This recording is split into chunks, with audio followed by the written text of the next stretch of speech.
বিএনপির উদ্দেশ্যে যে স্লোগানটি ছিল ভুয়া ভুয়া, এই স্লোগানটি অনেকে বলে এনসিপির অনেকে দিয়েছে, নেতাকর্মীদের কাছ থেকে এসেছে। আপনার ব্যাখ্যা কি?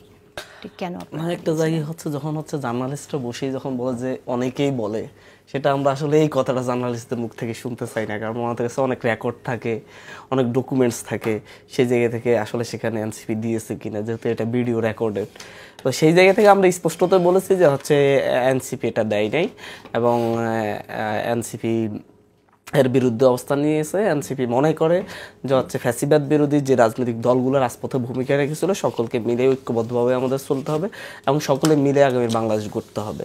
আমরা সকলে মিলে একে অপরকে স্পেস করে দিতে হবে, যাতে করে সামনের রাজনীতিতে সহনশীল হয় এবং সকলে মিলেমিশে করতে পারে।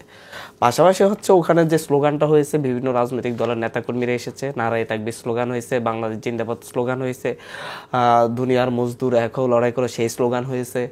আমরা সকল ধরনের স্লোগানকেই আমরা সেখানে আমরা গ্রহণ করেছি। পাশাপাশি সেই জায়গায় যখন হচ্ছে না, আমি বলছি যে হচ্ছে দলীয় স্লোগানগুলো, যাদের নিজস্ব দলীয় যে স্লোগান, আমরা ইনকিলাব জিন্দাবাদ স্লোগান দেয় আমাদের দলীয় স্লোগান হিসেবে, বিএনপি বাংলাদেশ জিন্দাবাদ দেয়, জামাত ইসলামী বাংলাদেশ জিন্দাবাদ দেয়, বা আমরা দুনিয়ার মজদুর এক লড়াই করো জিন্দাবাদ দেয়, এক লড়াই করো স্লোগান দেয়। প্রত্যেকটা স্লোগানের সম্মেলন করেছে, মানে জাতীয় একতা সেখানে প্রতিষ্ঠিত হয়েছে। সেই জায়গা থেকে কেউ গোলাম আজমের ব্যাপারে স্লোগান দিয়েছে, কেউ হচ্ছে আপনার মেজর জিয়ার ব্যাপারে স্লোগান দিয়েছে, যে যেই রকম হচ্ছে স্লোগানগুলো দিয়েছে। তবে সকল স্লোগান এনসিপিকে সমর্থন করেই নিতে হবে সেটা নেই। এনসিপি তাদের নিজস্ব স্লোগানগুলোকেই সমর্থন করে নেয় এবং তাদের দলীয় স্লোগানকে স্লোগানটা দিয়েছে। সেই জায়গা থেকে ওই যে গোলাম আজমের উত্তরসূরিরা যারা আছেন তারাই স্লোগান দিয়েছে। এই স্লোগানগুলো যে এসেছে, এই যে রাজনৈতিক বিএনপি নিয়েও যে স্লোগানটা এসেছে ভুয়া ভুয়া, এই স্লোগানটি কারা দিয়েছে? দেখেন যে হচ্ছে কারা দিয়েছে সেটা তো বের করার দায়িত্ব আপনাদের।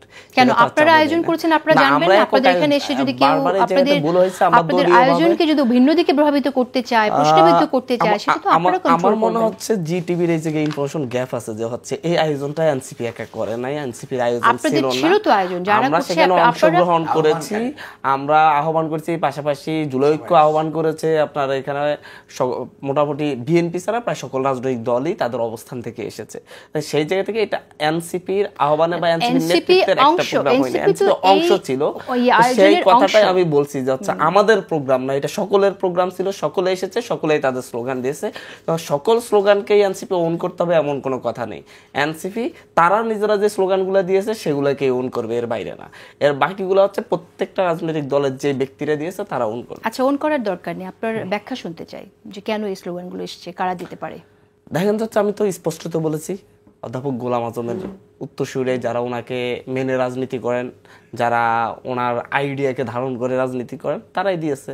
আর সেই জায়গা থেকে এখন এই রাষ্ট্রের সিদ্ধান্ত যে হচ্ছে রাষ্ট্র কি গোলাম আজমের আইডিয়া ধারণ করে রাজনীতি করতে দিবে নাকি দিবে না, বা যে এই প্রশ্নের উদ্যোগ হয়েছে, আমরা স্পষ্টত বলেছি আমরা মনে করি যে হচ্ছে 47-এর ধারাবাহিকতা 71 এসেছে, 71-এর ধারাবাহিকতা হচ্ছে 2024 এসেছে। আমরা 47 আমি একটু শেষ করতে দিতে হবে, শেষ করতে দিলে আপনি একটু স্পষ্ট হবেন। আমরা 47-এ যে মানে পাকিস্তান রাষ্ট্রটা গঠিত হয়েছিল যে স্বপ্ন নিয়ে, যে বাস্তবতায়, সেই বাস্তবতা পূরণ হয়নি, উল্টো আমাদের অত্যাচার নির্যাতন চলেছিল, তার কারণে 71 ঘটেছিল। 71-এর যে স্বপ্ন নিয়ে আমাদের পূর্বপুরুষরা লড়াই করেছিল, মুক্তিযুদ্ধ করেছিল, সেই লড়াইয়ের স্বপ্ন পূরণ হয়নি বলেই 24 ঘটেছে। একটা আরেকটা ছাড়া চলবে না। তো 71-এ যারা হচ্ছে বাংলাদেশের স্বাধীনতার ব্যাপারে যারা হচ্ছে বিরোধিতা করেছে, যারা এই বাংলাদেশের স্বাধীনতাটা চাই নেই, যারা ভেবেছে হচ্ছে বাংলাদেশ স্বাধীন হলো ভারতের করদার্য তৈরি হবে বা এরকম কিছু তারা যুক্তি দিয়ে তর্ক তৈরি করে, তারা এটা সুস্পষ্ট বিরুদ্ধ অবস্থান নিয়েছে, পাকিস্তানিদের পক্ষে অবস্থান নিয়েছে। আপনি না চাইলেও বাংলাদেশ স্বাধীন হয়েছে। এই দেশের মাটি আপনাদেরকে এই দেশ থেকে বের করে দেয়নি, এই দেশে গ্রহণ করে নিয়েছে। কিন্তু আপনি যে এই দেশের মাটিতে থাকতেছেন, সেই জায়গা থেকে অবশ্যই আপনাদেরকে অবস্থানটা স্পষ্ট করতে হবে এবং প্রকাশ্যভাবে অবস্থান স্পষ্ট করতে হবে যে হচ্ছে আমরা তখন ভুল ছিলাম, এই দেশের মানুষের জন আকাঙ্ক্ষার বিপক্ষে আমরা ছিলাম, এই অঞ্চলের এই মাটির মানুষ যে আকাঙ্ক্ষাকে ধারণ করেছিল সেটা আমরা তখন পারিনি, আমাদের এই ব্যানার পারে নাই। সেই জায়গা থেকে সেটা স্বীকার করে নিয়ে তারপরে বাংলাদেশের রাজনীতি করা উচিত। আমরা মনে করি এই জায়গা থেকে সেই ব্যানারের বাইরে গিয়ে রাজনীতি করা আরো সুন্দর, ক্ষমা চেয়ে যে তখন জন আকাঙ্ক্ষাকে আমরা সঙ্গ দিতে পারিনি, এই দেশের মানুষের আকাঙ্ক্ষাকে ক্ষমা চেয়ে, যেহেতু এই দেশের মাটি থেকে তো আমরা সব আওয়ামী লীগকে বের করে দিতে পারবো না, বাট আওয়ামী লীগ নামে কোনো রাজনীতি আমরা চাই না, সন্ত্রাসীদের কোনো রাজনীতি আমরা চাই না।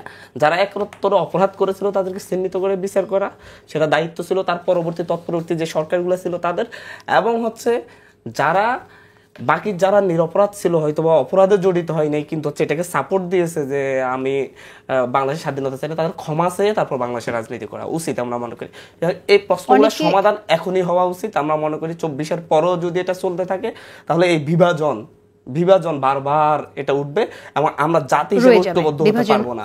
আমরা এই জায়গা থেকে আমরা মনে করি যে সকল রাজনৈতিক দল, নেজামে ইসলাম, জামাতে ইসলামী, মুসলিম লীগ, এরকম যত রাজনৈতিক দল, অনেকগুলো বাম রাজনৈতিক দলও আছে, বারবার এখানে আমরা দেখি যে একটা রাজনৈতিক দলকে মূলত সামনে আনা হয়। আমরা এটাকেও লিগ্যাল মনে করছি না, কারণ অনেকগুলো বাম রাজনৈতিক দল স্বাধীনতার বিরোধিতা করছে, ইসলামিক রাজনৈতিক দল প্রায় অধিকাংশই স্বাধীনতার বিরোধিতা করছে। প্রত্যেককেই তাদের অবস্থান নিয়ে অনেকে এখন রাজনীতি করে, প্রত্যেককেই তাদের অবস্থান স্পষ্ট করে জাতির কাছে ক্ষমা চেয়ে আগামী রাজনীতিটা করা উচিত, যাতে করে এই প্রজন্ম তাদেরকে গ্রহণ করে নিতে পারে, সামনের রাজনীতিটা আরো মন্থর হয় এবং সবাই একসাথে হাতে হাত মিলিয়ে কাঁধে কাঁধ রেখে লড়াইটা করা যেতে পারে।